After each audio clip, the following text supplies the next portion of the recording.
Hi, I'm Jack Baruzzini, and you're listening to The Secrets of Stargate, where we talk about the hidden meanings and deeper layers found in the Stargate movies, TV series, and more. And joining me today are Father Cory Sticha. Hi, Father. Howdy, Jack. And Lisa Jones. Hi, Lisa. Hey, Jack. And Victor Lambs. Hey, Victor. I've been watching you sleep, Jack. I think we're Hi, just Jack. How are you? The show there. Oh, no. Nice. Before we jump into the episode, I'd like to encourage everyone to come on over to our SQPN Discord at sqpn.com/Discord. We have separate channels for all the different shows there, and it's a lot of fun. All right. Today we are discussing the third episode of Season 5, Ascension. You want to give us a rundown of this absolutely riveting episode, Victor?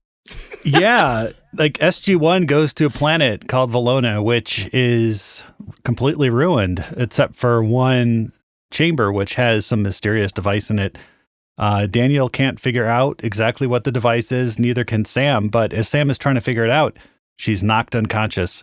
And then she wakes up, and she's in her house, and then someone else is in her house, and then and then no one else believes that there's someone else in her house. And so they put cameras in her house. And then the person in her house says, "I've been watching you sleep, Sam. You're my favorite."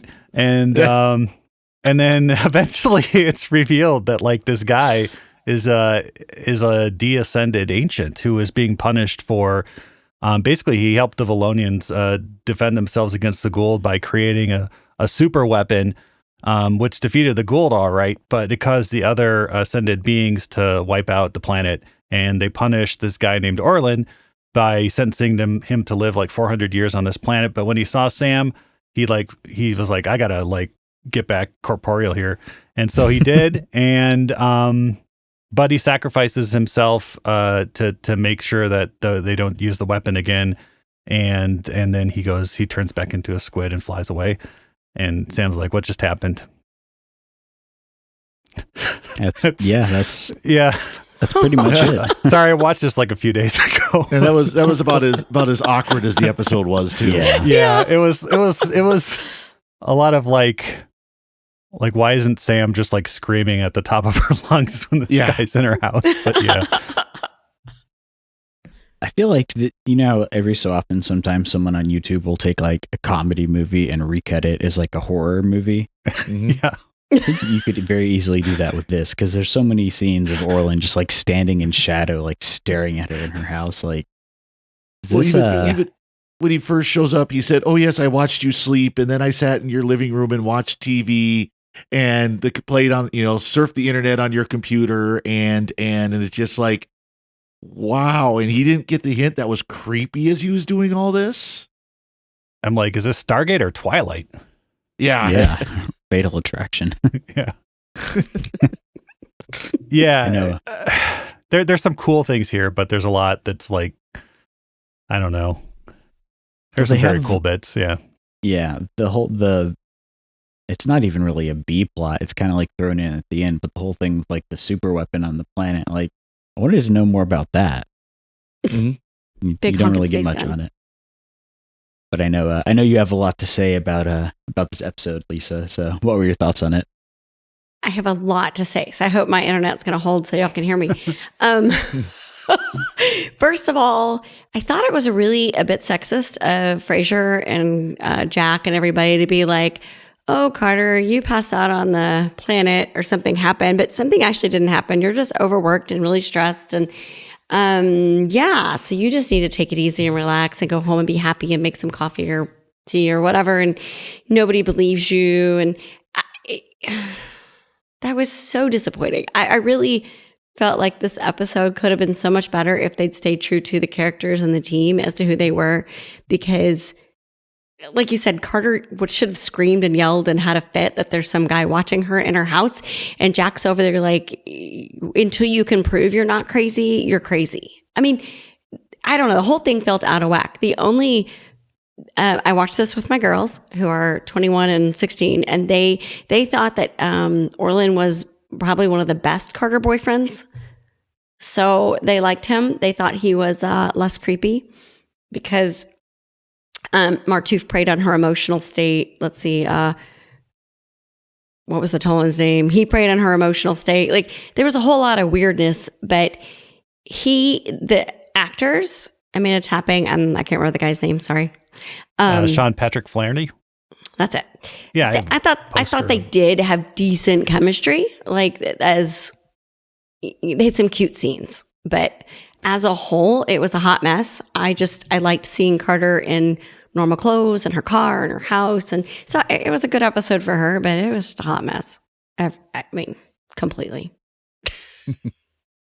Yeah, definitely. I had to double check who wrote this, and it was Robert C. Cooper. So like he knows Stargate, but the feel of this episode, I would have assumed that it was some just random writer that they brought in to do one guest episode who'd never watched the show, because no one acts like their characters. Especially, it's just weird to see because they've been through so many of these crazy situations, and now they're going to be like, "Oh, you're delusional." It's like, really? Yeah, you're just overworked. You never take a vacation. So now get this: Amanda Tapping won a Leo Award, which is an award for the British Columbia film industry, for best lead performance as a female for this episode. So weird. It was the camisole, wasn't it? Yeah, it was the blue.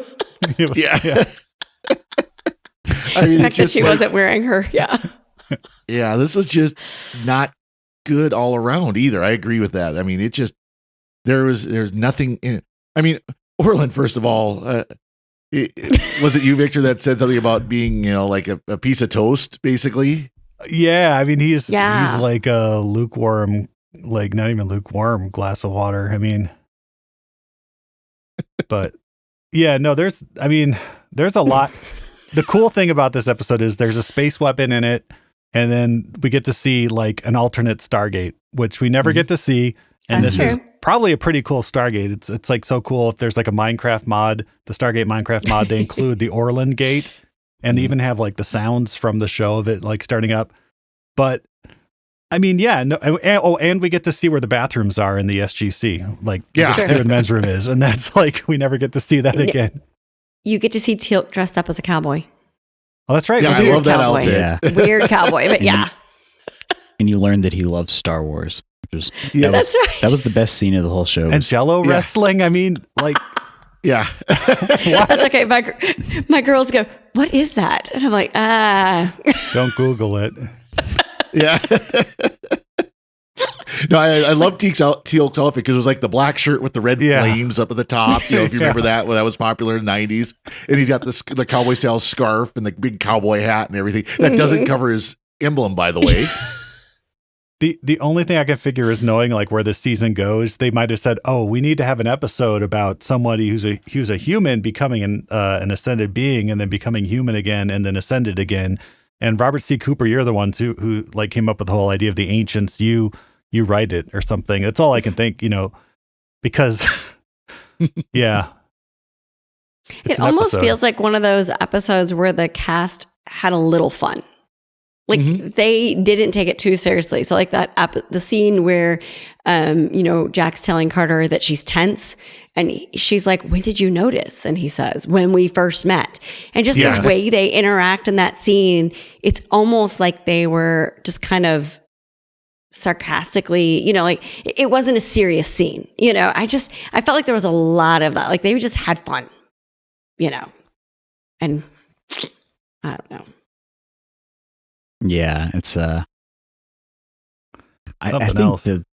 The bulk of my issue with this episode is really the characterization of Orlan. Like the concept's not bad. Like they could have done something interesting, but the way he's played is just so like, I guess he was trying to come across as like sensitive and quiet, but he just comes across as like he's on Ambien or something and just like, "Hello, my name is Orlan." Like I had the knowledge of the universe, and then for 400 years I had to live by like, I don't know what they could have been thinking, because like this plot of like, alien incorporates a human body has been done so many times, from like, Earth Girls Are Easy to Starman to whatever the Kevin Spacey movie was.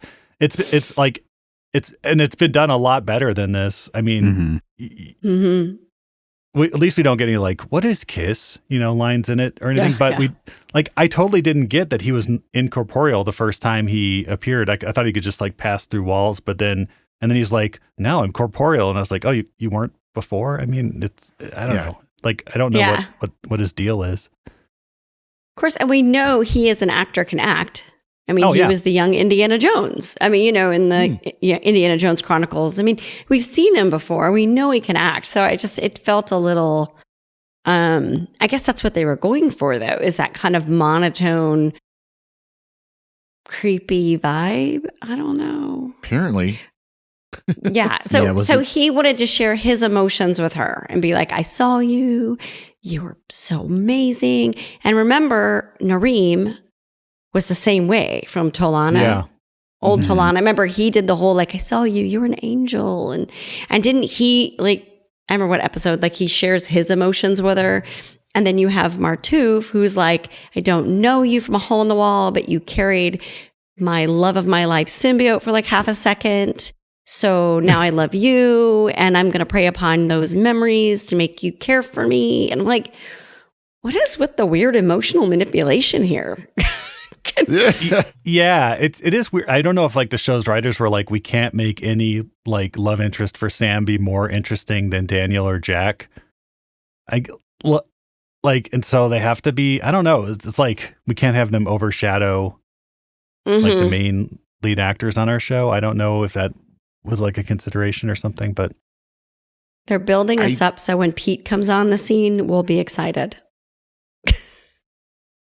And also just this is an issue I've had with Stargate from the beginning, is that none of the like off-Earth humans or aliens actually look alien. Like he just looks like a member of like a early 2000s like pop band or something, like the kind of the fuzzy hair and he has like a pullover on, and I realize as I'm saying this I've got fuzzy hair and a pullover on, so I don't have I can't say anything, but he's he was just set up to be nondescript. Like he's like about the most average nondescript looking person with his outfit and everything, and they even kind of play on that. It's like he was wearing clothes, Yeah. Well, and like, he looked like gray, know.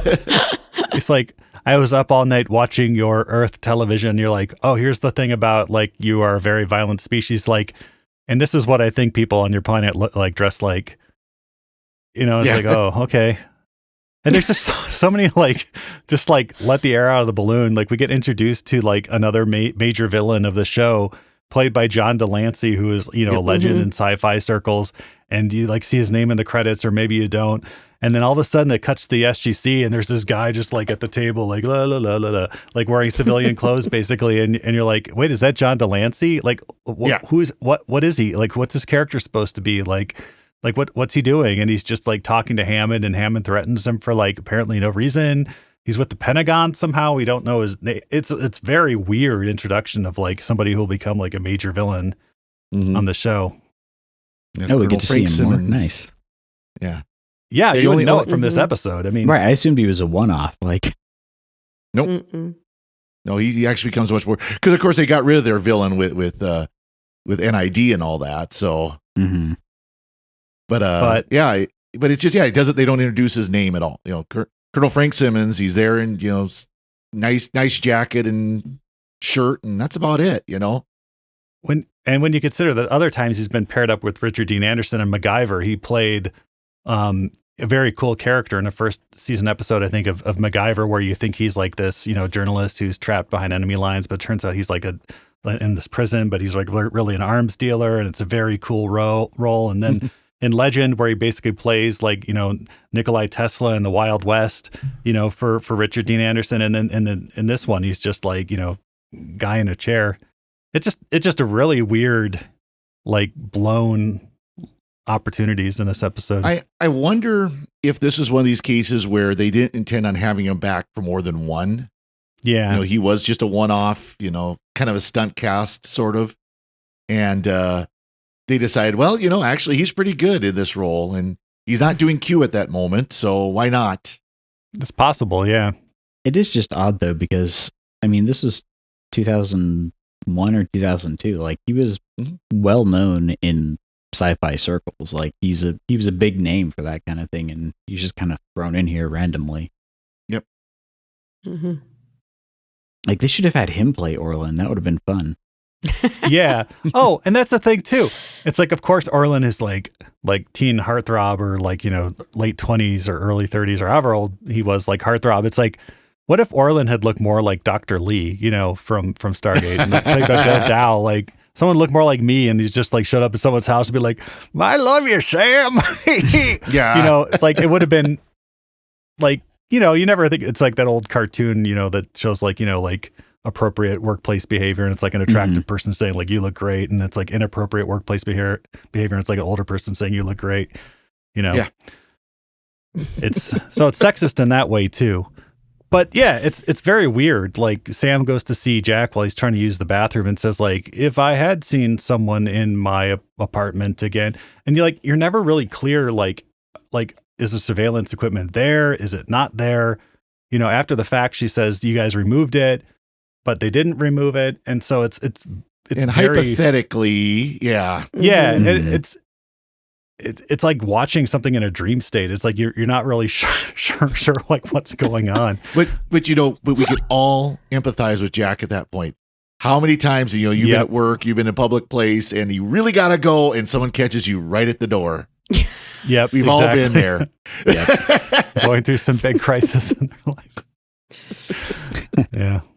And it's just that I don't really feel like there's a progression in their relationship, really. Like there is, because like they get to know each other, and like he becomes corporeal and is like, you can touch me now, and is super weird and awkward. But I don't feel like, because at the beginning, like she's not like freaking out. She's just like, why are you here? And then it doesn't really progress beyond that, other than she kind of acts like, oh, he's kind of sweet, but there's no real progression in their relationship. Yeah. Yeah. Until she comes home and he's like, you're late. I made dinner. Yeah. That's actually kind of funny. She's like, we don't have a relationship.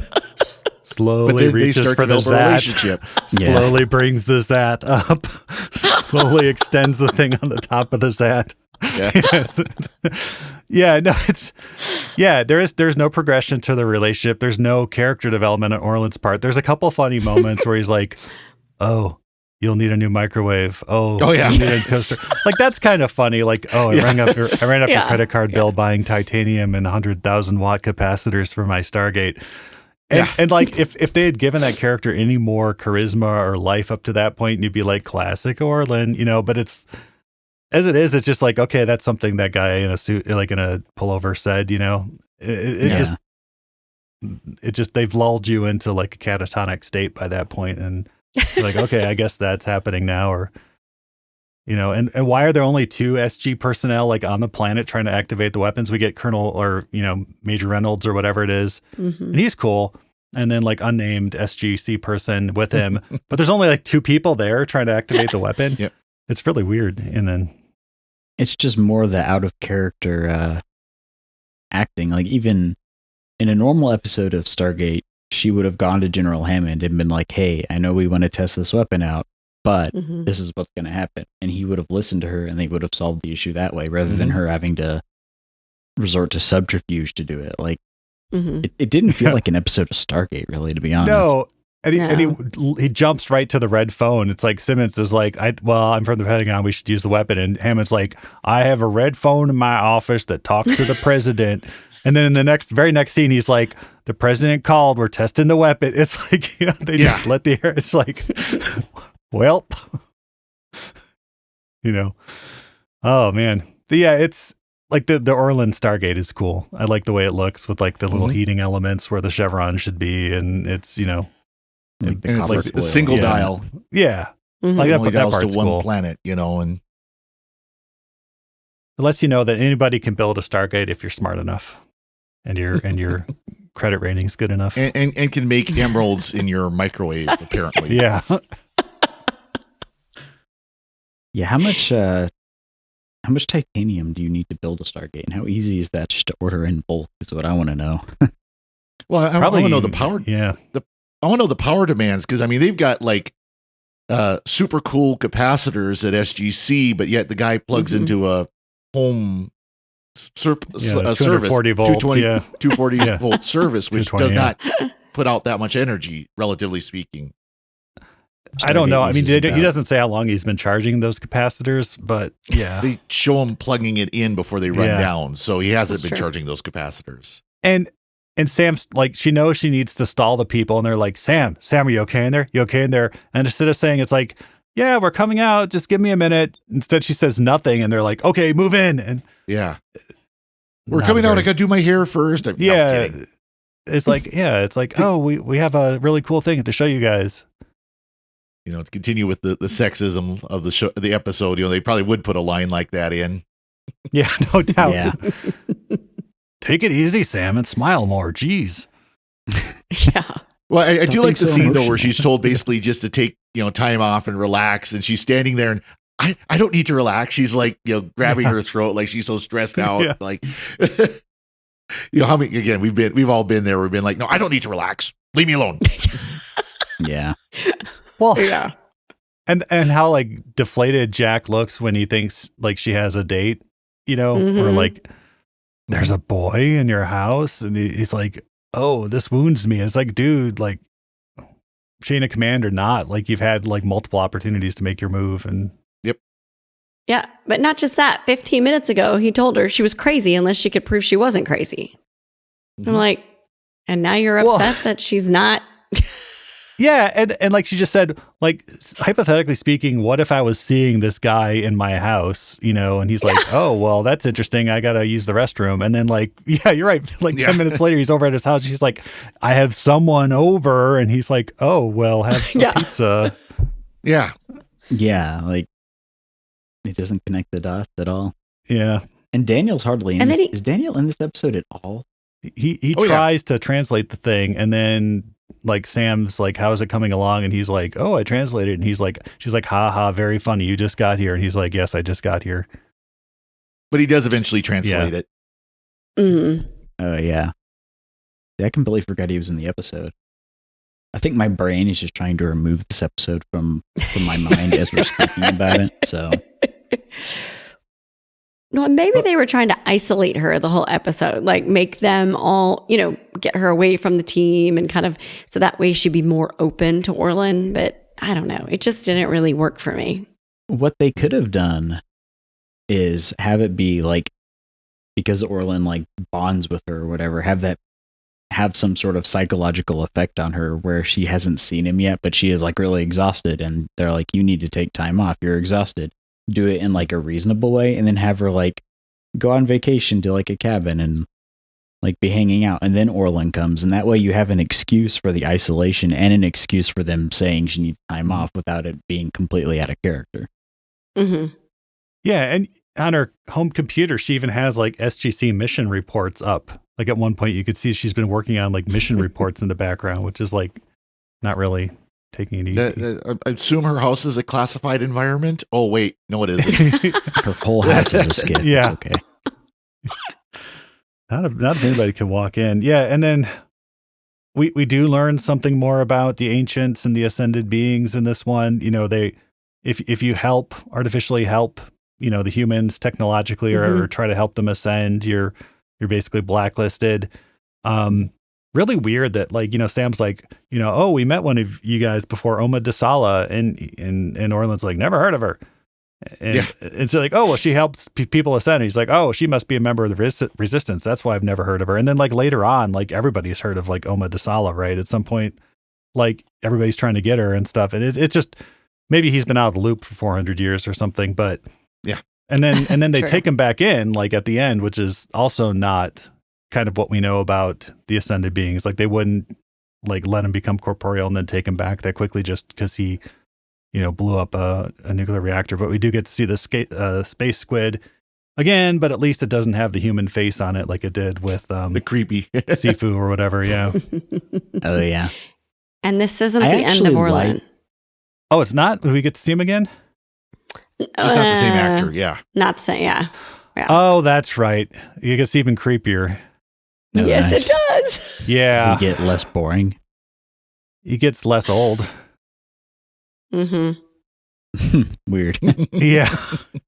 I was going to say, I do like the fact that when she asks about Oma Dasala, he doesn't know, because so often in television shows, you'll That's mention true, like yeah. some random person and they're like, oh, of Mhm. course I know them. But it felt more Mhm. realistic that he's like, no, I've never heard of him. Oh, what? Yeah. So all ascended people know each other? Is that what you're saying? I'm Yeah, ascended. we I all must look know alike. I must know every Yeah. ascended person. We all look alike. I mean, we have the same number of arms and everything Yeah. when we ascend. I mean, Yeah. Yeah. Just because I'm a space squid, I know all the other space squids. But yeah. Yeah. So, yeah. Well, that was season 5, Was it episode episode? 3.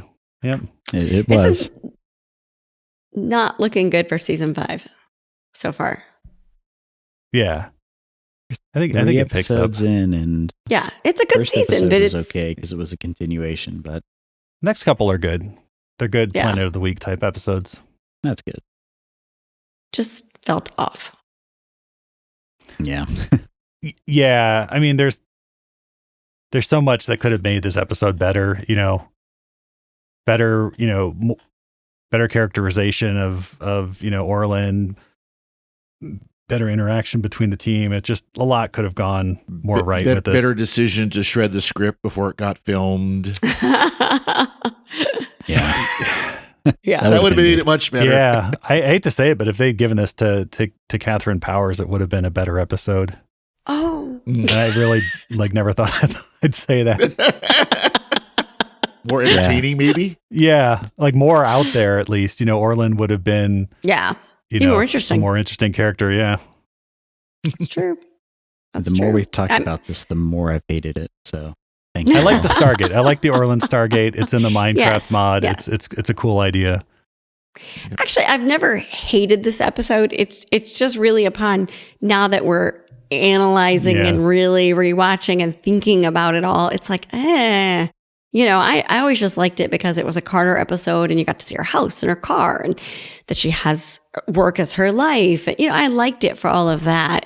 But I've never really connected with Orlan. I just figured he was supposed to be creepy and least- weird, and he was. At least she had a cool car. She Yeah, the did have a Volvo. cool car. Yeah. Yeah. Yeah, it was a nice I'd one. drive it. That'd be Yeah, the fun. 1961 Volvo. Yeah, it kind of fits with her character. She likes Indian motorcycles and antique Volvos and stuff. But I did think the introduction of Orlan was kind of nice, where she goes to step down to pick up the paper, and Mhm. he's not there, and she stands up and he's there, and it's not like he was just running into he couldn't have gotten in frame, so they had to do something some camera trick to get it to work, and then but again she should have just had the mace out instantly. Mhm. Maybe she's just confident that she can take him, right? I mean, she was taller than him. Yeah. I don't know. Maybe she didn't see him at first because he was so boring. Yeah, exactly. It's Yeah. oh, you're so gray, you just blended into the pavement. Yeah. Yeah. Awesome. Do y'all have any other thoughts on this episode? Nope. Oh gosh. Can you expense the microwave, the toaster, her credit card? Does she get to expense that? Or can she just Yeah. sell that honkin' emerald to pay for all of it? Reimbursement to the government from the government. Yeah. I would hope they would help her out with that. I mean, Yeah. probably sell the titanium. That's valuable. Yeah. And the That emerald- Stargate is still there. Yeah. I mean, they can reverse That's engineer true. that. Yeah. That's probably what she As did in her long- free time after she had to take the Yeah. suspension or time off for all of this. She has to right? unplug her dryer to plug the Stargate in, but other than that, it's Yeah, fine. exactly. Yeah. You're going to need a 200-watt panel just to run that Stargate. Let me tell you, you're going to need a separate 40-amp circuit. It's not going to be pretty. It's going to cost you about $2,000, but it'll work great. On that note, Yeah. Yes. We have some feedback. Minerva's Musings on Twitter says, I've read the SG-1 Fandemonium novel. As is often the case with multi-author series, some were worthy and some not so much. The ones I've enjoyed most got the character voices correct, kept the team together, and picked up unresolved storylines from the series. And that kind of ties into what we were talking about here, is that none of the characters felt like the characters, and you encounter that a lot when you read what's basically licensed fan fiction, like novels and stuff. Right. So it's nice when you have someone who actually gets the character. And we could have used that in this episode. Yeah. Well, that's the problem with so many of these secondary canon books, whether it is in Star Trek or Star Wars. Star Wars, they're a little bit tighter, but still, they do go from basically over-glorified fan fiction to stories that could actually very quickly and easily be made into a shooting script, and that would fit well within the series. So there's a wide range there. Yeah. It's also really hard to get the tone right, too, in a novel, too, because, novels, you can be a lot more, adult with themes and stuff. And even in graphic novels, I've read some, like Star Trek graphic novels and stuff, and you can get a little dark with the themes that they wouldn't necessarily do on the show. And so, like, just getting the tone right is, as much as the character's voice is a challenge. I also, I've read some tie-in novels. I've got to say, the worst ones have been the Firefly tie-in novels, because Firefly has such a distinctive voice and the writing style. Unless you're hearing the actors deliver those kind of lines, it just is super cringy. Yeah. So I would not recommend those. It was even cringy in 2001 when the show was airing. I mean, I'm tired of pretending it wasn't, But, it was. Some of it was. For what it was. But reading it and imagining it in your mind, no. Awesome. Before we go, we'd like to thank our patrons who make it possible for us to create the Secrets of Stargate, including Marissa S., Ann G., Allison K., Thaddeus P., and the S family. Their generous donations at sqpn.com/give make it possible for us to continue the Secrets of Stargate and all the shows at StarQuest.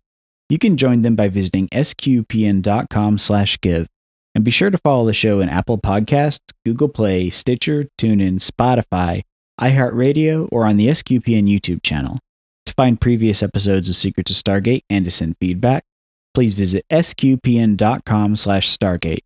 And you can email us at stargate@sqpn.com or follow StarQuest on social media at facebook.com/StarQuestMedia or on Twitter at SQPN. And we'll be back next time when we'll be discussing the next episode of SG-1, The Fifth Man. Until then, Father Cory, thank you for joining me and sharing the Secrets of Stargate. Thank you, Jack. And Lisa Jones, thank you as well. Thanks, Jack. And Victor Lambs, thank you too. Thanks, Jack. I have these, I guess you could call them feelings for you. Actually, the truth is, I think I love you. Well, that coming after you saying you watch me sleep, I don't think this is going to work out. No. You're a professional. I agree. And once again, I'm Jack Baruzzini. Thank you for listening to The Secrets of Stargate on StarQuest. Anyway, I'm sorry, but that just happens to be how I feel about it. What do you think?